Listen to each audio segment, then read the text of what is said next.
নিজের সাথে একটা নিজের বোঝাপড়া করেন যে আমি যে টিকটকে যে ভিডিওটা আপলোড দিলাম এটা আমার আখিরাতে কতটুকু কাজে লাগবে। এই টিকটকের কন্টেন্ট গুলো নিয়ে আপনি কিয়ামতের দিন দাঁড়াবেন। কি টিকটক বানালাম, কি ইউটিউব বানালাম, কি কমেন্টস করলাম, কি বক্তব্য দিলাম, কাদের সাথে মিশলাম, আমার অ্যাক্টিভিটি কি ছিল।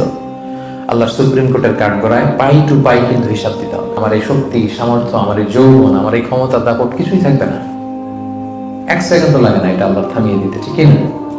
সেটা আমাদের খেয়াল করতে হবে, যে কোনো মুহূর্তে চলে যেতে পারে। এই যে আমি আলোচনা করছি, এখন আমি মৃত্যুর কোলে ঢুলে পড়তে পারি না। কথা বলেন না কেন? পারি না? পারি।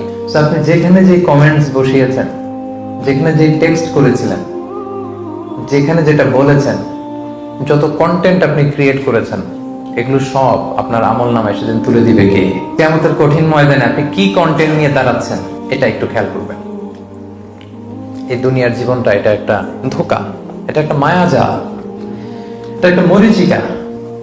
এই রং ধরা যৌবন জং ধরে শেষ হতে বেশি সময় লাগবে না, খুব অল্প সময়। দুনিয়ার এই সামান্য ভোগের সামগ্রীর জন্য আমরা টিকটকে, আমরা ইউটিউবে, আমরা সোশ্যাল মিডিয়া হ্যান্ডেলস গুলোতে যেন কোনো অশোভনীয়, কোনো অশ্লীল, কোনো আজে বাজে কন্টেন্ট যেন আপলোড না দিই।